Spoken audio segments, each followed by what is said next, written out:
أعوذ بالله من الشيطان الرجيم. بسم الله الرحمن الرحيم.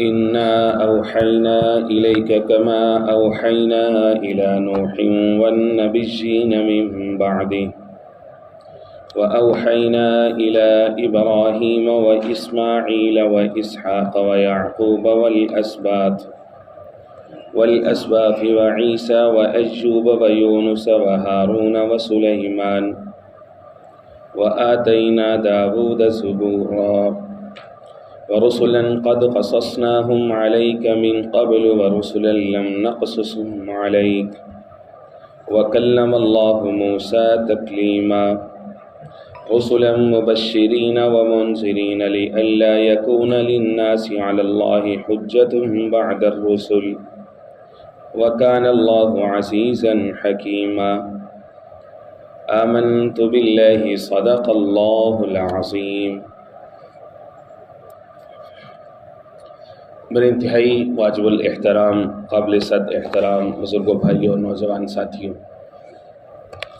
آج کے درس میں قرآن مجید کتاب حکمت کی سورہ نمبر 4 سورۃ النساء کی 3 آیات مبارکہ، آیت نمبر 163، 64 اور 165 یہ شامل ہے۔ ان آیات مبارکہ میں 2 طرح کے مضامین بیان کیے گئے ہیں۔ یوں سمجھ لیجئے کہ 2 مرکزی مضامین ہیں ان آیات مبارکہ کے۔ مضامین نہایت اہم ہیں، لیکن اس سے پہلے یہ جاننا ضروری ہے کہ یہ جو آیات مبارکہ ہیں ان کا محل وقوع کیا ہے۔ یہ سورۃ النساء ہے اور اس کا یہ سیکنڈ لاسٹ سیکشن ہے، آخر سے دوسرا رکوع کہ جس کا آغاز آج کے اس درس قرآن سے ہو رہا ہے۔ اس سے قبل جو اس کا تھرڈ لاسٹ سیکشن یعنی آخر سے تیسرا رکوع جو گزرا ہے، قرآن مجید کا ہر رکوع، ہر آیا کڑی سے کڑی ایسے خوبصورت انداز میں آپس میں ملے ہوئے ہیں کہ انسان کی عقل، اس کی فصاحت و بلاغت، دنیا بھر کے سارے فلسفے اس کے سامنے عاجز ہیں۔ جو اس سے پہلے رکوع کا آغاز ہوا تو اس کا شان نزول کے سلسلے میں نے عرض کیا آپ کے سامنے کہ یہود ہمیشہ سے ہی ایسے عجیب مطالبات کرتے رہے اپنے انبیاء کرام علیہم السلام سے کہ ان کی ہر ایک بدعملی، ان کی ہر ایک بدعقیدگی رہتی دنیا تک جتنے بھی لوگ آتے ہیں، انسان ہیں، سب کے لیے ایک مثال بن گئی ہے کہ ان سے عبرت حاصل کریں، ان کی بدبختیوں سے عبرت حاصل کریں۔ آ کر کے کہنے لگے کہ ہم تو آپ کو نبی اس وقت مانیں گے کہ جب آپ کے اوپر جو کلام ہے یا جو بھی کتاب ہے وہ اس انداز میں نازل ہو کہ ہمارے سامنے فرشتہ ہے اور آپ کے سامنے لا کر کے رکھے، اور ہمیں اس طرح سے گواہی مل جائے گی کہ اے فلاں ابن فلاں، اے فلاں قبیلے کے لوگوں، اے قوم یہود، اے بنی اسرائیل، اب سے یہ ہمارے پیغمبر ہیں، یہ ہماری کتاب ہے، یہ ہمارے احکام ہیں۔ جس طرح سے جناب موسیٰ پر اللہ رب العزت نے تختیاں ان کو عطا کی کہ ہر تختی پتھر کی اور اس کے اوپر احکام پختہ انداز میں لکھے ہوئے تھے، وہ احکام عشرہ قرآن مجید میں ہے، ان کا تذکرہ وہ الواح تھیں، تختیاں تھیں، سورۃ الاعراف میں گزر چکے، آئے گا انشاءاللہ العزیز آگے۔ پارہ نمبر 9 کے اندر 10 احکام ان کے اوپر لکھے ہوئے تھے۔ قل تعالوا اتل ما حرم ربکم علیکم الا تشرکوا بہ شیئا، اللہ کے ساتھ کسی کو شریک نہ ٹھہرانا، وبالوالدین احسانا، والدین کے ساتھ حسن سلوک کرنا، ولا تقتلوا اولادکم من املاق، اپنی اولاد کو فقر و فقر کے ڈر سے قتل نہ کرنا، ولا تقربوا الفواحش ما ظہر منها وما بطن، اور فحاشی کے قریب نہ جانا، ذالکم وصاکم بہ لعلکم تذکرون، اور اس طرح سے پھر آگے چل کر کے ولا تقربوا مال الیتیم الا بالتی، اور یتیم کے مال کے قریب نہ جانا، واوفوا بالعہد، اور اسی طرح سے وعدے کی پابندی کرنا، واوفوا الکیل والمیزان بالقسط، اور ناپ اور تول کو پورا کرنا۔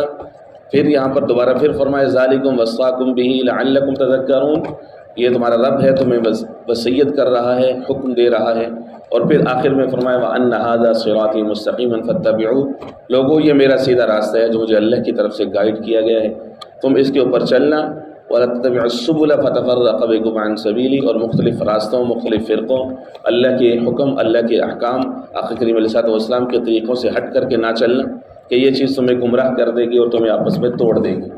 احکام عشرہ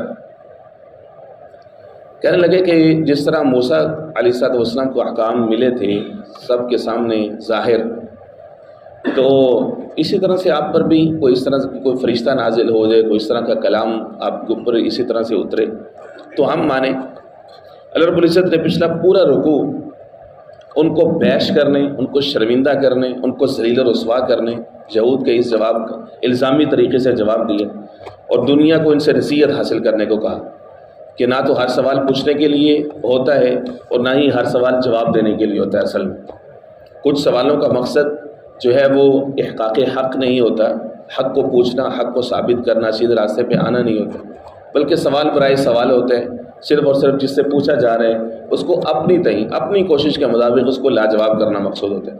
اللہ نے فرمایا یہ بدبخت لوگ ہیں، یہ ہمیشہ سے ہی انبیاء کے ساتھ ان کی یہی تسلی رہی ہے۔ پورا کا پورا رکوع ان کے جرائم کے اوپر گنوا دیا گیا، جس کی تفصیل میں جانے کی ضرورت نہیں۔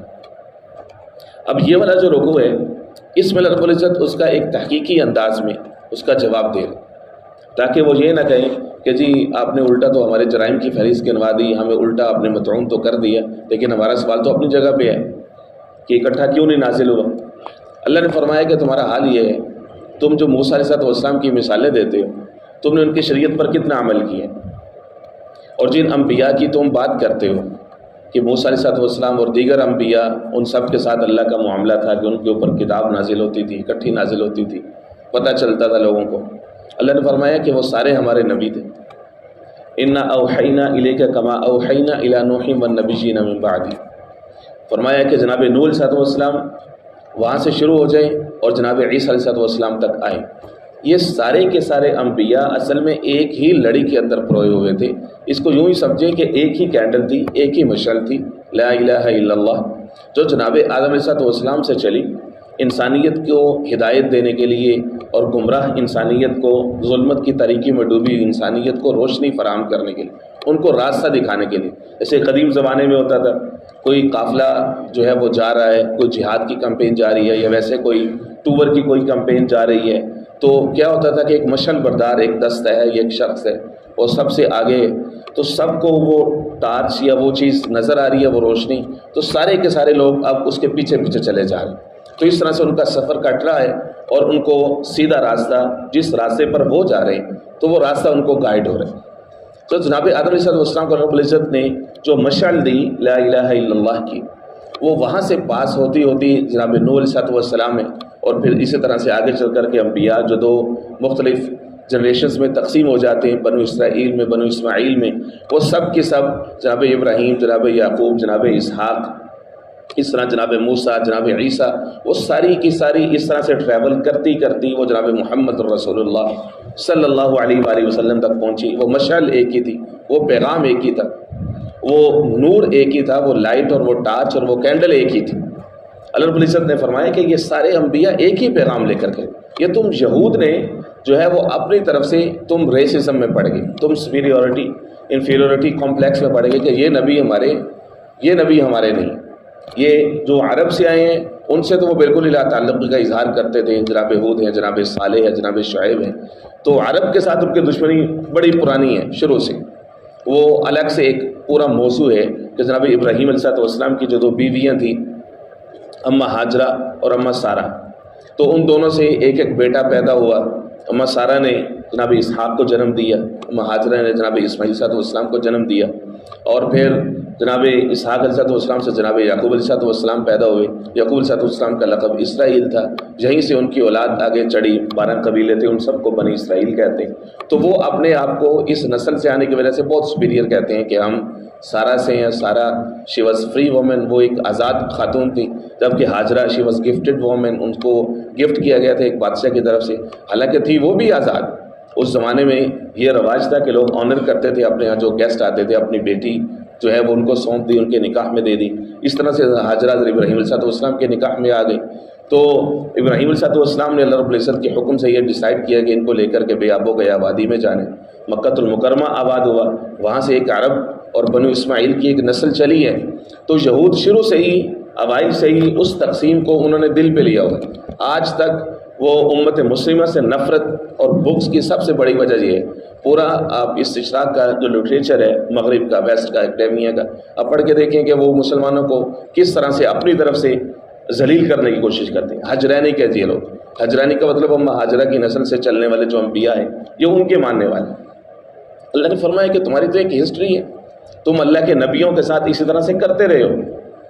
فرمایا کہ ہم نے کیا کیا، ہم نے سب انبیاء کو ایک میسج دے کر کے بھیجا۔ تم جن کو مانتے ہو تم نے ان کے پیغام کب مانے؟ تم نے کتنا تنگ کیا ہے بنی اسرائیل کے انبیاء کو، تم لوگ کتنا ان کو قتل کرتے رہے ہو اور کتنا تم ان کی مخالفت کرتے رہے ہو کہ وہ تمہارے لیے ہدایت کا پیغام لے کر کے آتے تھے، وہ تمہیں اللہ کی طرف بلاتے تھے۔ فرمایا کہ تم ہمیشہ سے ان کو اسی طرح سے تنگ کرتے رہے ہو۔ اور باقی رہا رسالت کا معاملہ کہ اللہ اپنے رسولوں کو کب کیا دیتے ہیں، فرمایا کہ اس کے پیچھے ایک پورا فلسفہ ہوتا ہے۔ آیت نمبر 164 پہ پہنچ کر کے 65 پہ پہنچ کر کے اس کے اوپر بات کرتے ہیں۔ ابھی سر تصیہ دیکھیں، آیت نمبر 163 ہے، اس میں انبیاء اکرام علیہ السلام کا تذکرہ ہے اور ایک ہی لڑی کے اندر کئی سارے انبیاء کا تذکرہ ہے۔ انا اوحینا الیک کما اوحینا، بے شک ہم نے وحی کر دی آپ کی طرف، کما اوحینا الی نوح، جس طرح سے ہم نے وحی کی جناب نوح کی طرف علیہ السلام، والنبیین من بعدی، اور ان کے بعد دیگر جو انبیاء آئے ہم نے ان سب کی طرف اپنا پیغام بھیجا۔ وَأَوْحَيْنَا إِلَىٰ ابراہیم، ہم نے وحی کی جناب ابراہیم کی طرف، جناب اسماعیل کی طرف، واسحاق جناب اسحاق کی طرف، ویعقوب جناب یعقوب کی طرف، والاسباط اور ان کی اولاد میں آگے جتنے انبیاء اٹھے، وعیسیٰ جناب عیسیٰ کی طرف، وایوب جناب ایوب، ویونس جناب یونس، وہارون جناب ہارون، وسلیمان جناب سلیمان علیہ السلام، وآتینا داود زبورا، اور ہم نے عطا کی جناب داود کو زبور علیہم الصلاۃ والتسلیمات۔ سب انبیاء کے نام نے اکٹھے لے لیا آخر میں علیہم الصلاۃ والتسلیمات۔ تو یہاں پر اللہ رب العزت نے سب انبیاء کو ایک لڑی میں پرو دی۔ اب اس میں بنی اسرائیل کی نسل سے جو انبیاء آئے وہ بھی اس کے اندر شامل ہیں، جو بنی اسماعیل سے آئے یہ بھی شامل ہے۔ یہ یہود کو ایک نئے انداز سے ان کو ایک انداز میں ان کو شرمندہ کیا گیا کہ تم نے کیسے تقسیم کر دی اللہ کے انبیاء کی، جب پیغام ایک ہے، جب مشن، موقف اور مقصد ایک ہے، جب وہ سارے کے سارے انسانوں کی ہدایت اور رہنمائی کے لیے آئے تھے، تم کیسے تقسیم کر سکتے؟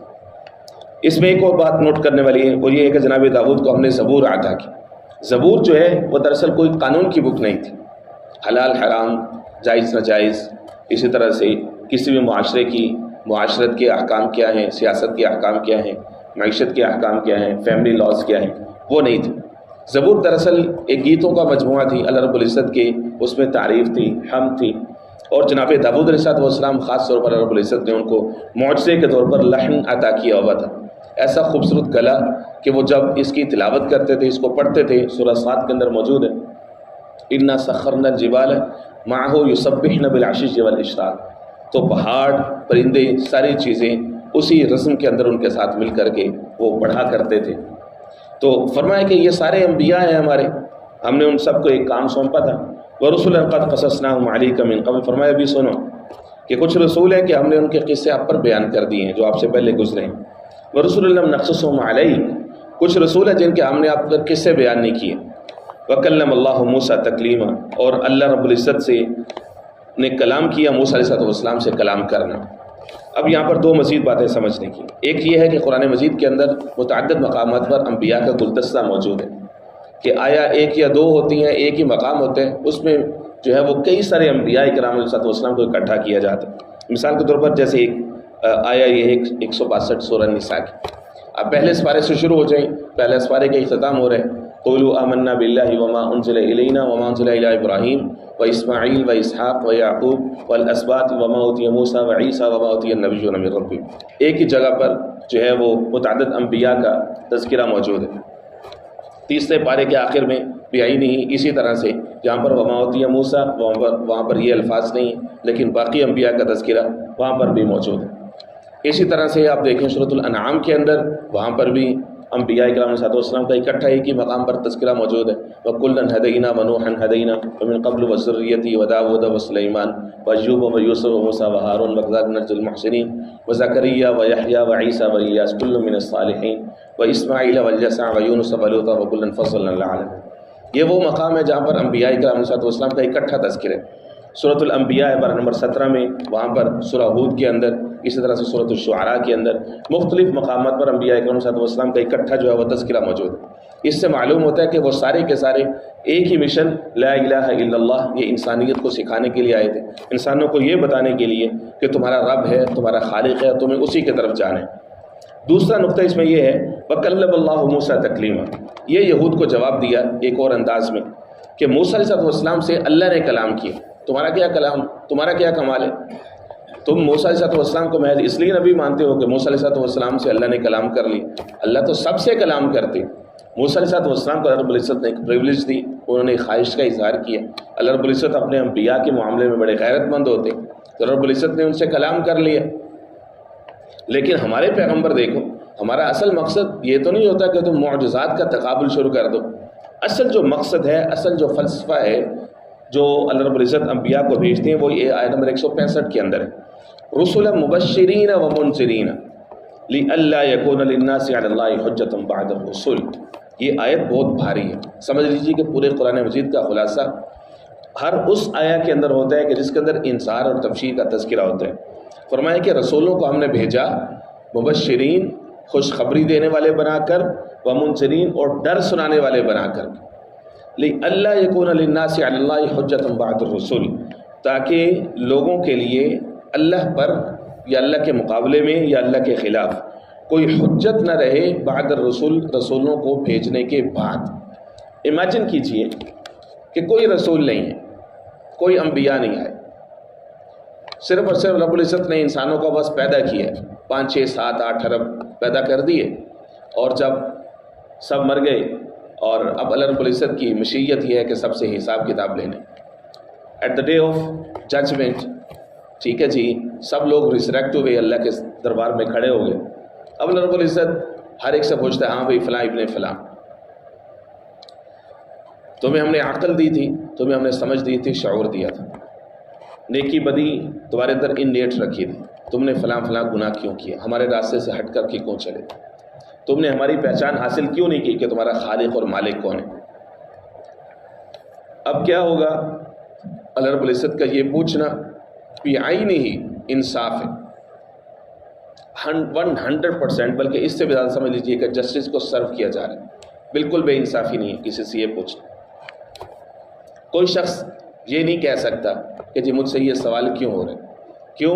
کیونکہ اللہ رب العزت نے اس کو 3 بڑی بڑی طاقتیں دی، 3 بڑی بڑی فیکلٹیز دی، ان السمع والبصر والفؤاد کل اولئک کان عنہ مسئولا۔ 3 بڑی چیزیں جو رب العزت نے ہر انسان کو دی ہیں، فیکلٹی آف ہیئرنگ، سننے کی طاقت، والبصر، دیکھنے کی طاقت، والفؤاد، انٹیلیکٹ، فؤاد کا ترجمہ دل سے بھی کیا مفسرین نے، سوچنے کی صلاحیت، عقل، یہ 3 چیزیں ہر انسان کو ودیت کی۔ اس لیے امام اعظم ابو حنیفہ رحمہ اللہ کا یہ فتویٰ ہے، حضرت یہ فرماتے ہیں کہ اللہ رب العزت رسولوں کو نہ بھیج دیں لیکن لوگوں سے سوال کرتے کہ تم نے مجھے کیوں نہیں پہچانا، تو اللہ رب العزت کا یہ سوال بالکل انصاف کے اوپر مبنی ہوتا اور بالکل کوئی ظلم اور زیادتی نہ ہوتی، لوگ یہ نہیں کہہ سکتے۔ لیکن اللہ رب العزت نے اس کے باوجود مکمل کیئر کی، انسانوں کے اوپر رحم کی، انسانوں کے اوپر شفقت کی کہ اپنے انبیاء کو بھیجا ان کو مزید بتانے کے لیے، ان کو سمجھانے کے لیے، تاکہ ان کے پاس کوئی بھی حجت نہ رہے اور یہ نہ کہہ سکے کہ ہمارے پاس تو کوئی آیا نہیں تھا۔ اس لیے روز قیامت پھر یہ حجت ان کے اوپر قائم نہیں کی جائے گی، بلکہ ان کے اوپر حجت یہ قائم ہوگی، الم یاتکم نذیر، وہ جو سورۃ الملک میں ہے، ان سے پوچھا جائے گا کیا تمہارے پاس کوئی ڈرانے والا نہیں آیا تھا؟ الم یاتکم نذیر، سورۃ الفرقان کے شروع میں فرمایا تبارک الذی نزل الفرقان علی عبدہ لیکون للعالمین نذیرا۔ ہم نے اس فرقان کو، یعنی جو قرآن مجید کے لیے فرقان کا لفظ بولا گیا ہے، فرقان کہتے ہیں کرائٹیرین کو، 2 چیزوں میں فرق کرنے والا، یہ حق ہے یہ باطل ہے۔ یہیں سے ہی جناب فاروق اعظم جناب عمر فاروق رضی اللہ تعالیٰ عنہ کے لیے جو لقب فرمایا گیا وہ فاروق کیا گیا کہ حق اور باطل میں فرق کرنے والا۔ الفاروق فرمایا یعنی الفارق بین الحق والباطل، حق اور باطل میں فرق کرنے والا۔ فرمایا یہ فرقان ہم نے دیا ہے لیکون للعالمین نذیرا، تاکہ آپ سارے جہانوں کے لوگوں کے لیے آپ نذیر بن جائیں۔ تو نذیر کی جو صفت ہے یہ قرآن مجید میں کئی سارے مقامات پر موجود ہے۔ مثال کے طور پر آپ ملاحظہ کیجیے، سورۃ الاحزاب ہے، وہاں پہ رب العزت نے فرمایا انا ارسلناک شاہدا ومبشرا ونذیرا. 5 صفات حضور پاک صلی اللہ علیہ وسلم کی یہاں پر موجود ہے، شاہد، مبشر، نذیر، اور پھر آگے داعیا الی اللہ باذنہ وسراجا منیرا. تو ان میں سے شاہدا و مبشرا یہ دیکھیں، یہ اور جگہ پر بھی ہے، سورۃ الفتح کے اندر بھی ہے انا ارسلناک شاہدا ومبشرا ونذیرا، کہ ہم نے آپ کو خوشخبری دینے والا بھی بنا کر کے بھیجا ہے، ڈر سنانے والا بھی بنا کر کے بھیجا ہے. اچھا، خوشخبری تو ہو گئی کہ جی ٹھیک ہے یہ فلاں چیز آپ کے لیے اچھی ہے، یہ فلاں انعام ہے، یہ فلاں گفٹ ہے آپ کے لیے، کہ آپ نے بڑا اچھا کیا، یو ڈن ویل، آپ نے اچھی جاب کی، تو اس پر تو آپ خوشخبری ہوگی. یہ نذیر کا جو لفظ ہے، نذر ہوتا ہے، یہ کیا چیز ہوتی ہے؟ ڈرانے والا. ڈرانے کے لیے عام طور پر لفظ بولا جاتا ہے خوف کا، کہ اللہ کا خوف کرو، یا فلاں نے فلاں کو خوف دلایا، اللہ کا اسے ڈر سنایا، خوف کا لفظ بولا جاتا ہے. لیکن خوف اور نذر یہ دو اصطلاحات، ان میں فرق ہوتا ہے. خوف کہتے ہیں کوئی چیز ظاہری سامنے کھڑی ہے جس سے آپ کو فزیکل کوئی انجری یا ظاہری نقصان کا خطرہ ہے، اس کو کہتے ہیں خوف. مثال کے طور پر اللہ العزت نے جب موسیٰ علیہ السلام کو فرمایا، جب جادوگروں نے رسیاں پھینکی وہ ساری کی ساری سانپ بن گئی، اللہ نے فرمایا یا موسیٰ لا تخف، اے موسیٰ ڈرنے والی کوئی بات نہیں، لا تخف، خوف مت کیجیے. تو خوف کہتے ہیں ظاہری کوئی نقصان پہنچنا. اس کے ساتھ بیانی اسی جگہ پہ آپ ایک اور اصطلاح بھی سمجھ لیجیے، وہ ہے حزن کی. خوف اور حزن یہ دونوں پیرالل استعمال ہوئے. حزن کہتے ہیں اندر کا جو ڈر ہوتا ہے کسی قریبی کا، کسی عزیز کا جس سے انسان کو محبت ہوتی ہے، اس کو کوئی خطرہ ہے، اس کو کوئی نقصان ہے، اس کا انسان کو غم ہوتا ہے، کوئی مالی جانی نقصان کسی بھی انداز میں انسان کو ہو رہا ہے، تو اس کو کہتے ہیں حزن، کہ فلاں شخص حزین ہے، غم زد ہے. مثال کے طور پر اللہ رب العزت نے سورۃ التوبہ کے اندر جو فرمایا ہے، جہاں پر واقعہ غار اور واقعہ ہجرت موجود ہے، وہاں پر رب العزت نے جناب صدیق اکبر رضی اللہ تعالیٰ عنہ کے جو الفاظ بولے گئے حضور پاک صلی اللہ علیہ وسلم کی زبان اطہر سے، خطرہ سخت تھا، دونوں احباب غار میں تھے اور باہر کفار آ چکے تھے. تو اس وقت فرمایا کہ اذ یقول لصاحبہ لا تحزن ان اللہ معنا. غار میں موجود ایک اپنے صاحب سے، قرآن مجید کے اندر صرف اور صرف جناب سیدنا صدیق اکبر رضی اللہ تعالیٰ عنہ واحد ہستی ہیں جن کے لیے صاحب یا صحابی کا لفظ بولا گیا. اللہ اکبر، عظیم اصطلاح صرف ایک شخص کے لیے اللہ رب العزت نے بولی. اپنے صاحب سے کہنے لگے لا تحزن، تم ڈرو نہیں. گویا کہ صدیق اکبر کو اپنا کوئی خوف تھا ہی نہیں کہ میرا کیا ہوگا، کوئی خوف نہیں ہے. لیکن ڈر کس کا تھا کہ وہ لوگ اللہ کے محبوب کو نقصان نہ پہنچائیں، تکلیف نہ پہنچائیں. تو اس کو خوف سے تعبیر نہیں کیا گیا، اس کو غم سے تعبیر کیا گیا. نذر تیسری چیز ہوتی ہے. نذر کہتے ہیں کہ سامنے کوئی بہت بڑا خطرہ امیڈیٹلی انسان کو نظر نہیں آ رہا، لیکن خطرہ ہے بہت بڑا. اتنا پیسج آف ٹائم انسان کو پتہ چل جائے گا، چاہے اس کی آنکھیں بند ہو جائیں، چاہے دنیا میں اس کے ساتھ کوئی ایسا واقعہ ہو جائے، کوئی ایسا ایونٹ ہو جائے کہ اس کو ایکسپیرینس ہونا شروع ہو جائے. اس کو ان نیٹ اصل میں اس کا کوئی تقاضا تھا کہ جس کو وہ سمجھ نہیں پایا، اس کے اندر کوئی آواز تھی وہ سمجھ نہیں پایا، لیکن وہ خطرہ اس کے لیے بہت بڑا تھا. تو اس کو کہتے ہیں نذر، نذیر ہونا. یہ قرآن مجید کے اندر کئی سارے مقامات پر موجود ہے یہی اصطلاح، اور اپنے اسی معنی کے اندر. وَأَنذِرْ بِهِ الَّذِينَ يَخَافُونَ أَن يُحْشَرُوا. اور کئی ساری ایسی جگہ ہوتی ہیں کہ جہاں پر تبشیر اور انذار ایک دوسرے کی جگہ بھی استعمال ہو رہا ہوتا ہے. فرمایا کہ یہ انبیاء کا فلسفہ ہوتا ہے ان کی دعوت کا، کہ وہ انذار اور تبشیر کرتے ہیں، لوگوں کو ڈراتے بھی ہیں، خوشخبری بھی سناتے ہیں. لِأَلَّا يَكُونَ لِلنَّاسِ عَلَى اللَّهِ حُجَّةٌ بَعْدَ الرُّسُلِ، تاکہ لوگوں کے لیے، لوگوں کے پاس اللہ کے مقابلے میں روز قیامت کوئی حجت نہ باقی رہے بعد الرسول، رسولوں کو بھیجنے کے بعد. کہ اللہ فرمائے کہ ہم نے تو رسولوں کو بھیجا تھا تمہیں بتانے کے لیے، تمہیں اندر کا پیغام رساں بھی دیے تھے، عقل دی تھی تمہیں، شعور دیا تھا، اور پھر اپنے رسولوں کو بھی بھیج دیا، ڈبل کر دیا تمہارے اوپر، پھر بھی تم ایمان نہیں لائے. وَكَانَ اللَّهُ عَزِيزًا حَكِيمًا. فرمایا اللہ عزیز ہیں، غالب ہیں، حکیم و حکمت والے. رب العزت سے بسم اللہ الرحمن الرحیم. اللهم صل على محمد النبي وعلى آله وأصحابه وبارك وسلم تسليما كثيرا. اللهم نور قلوبنا بالقرآن وزين أخلاقنا بالقرآن وأدخلنا الجنة بالقرآن ونجنا من النار بالقرآن.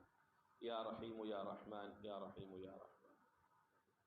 اللهم اشف مرضانا ومرضى المسلمين. صلى الله تعالى على خير خلقه محمد وآله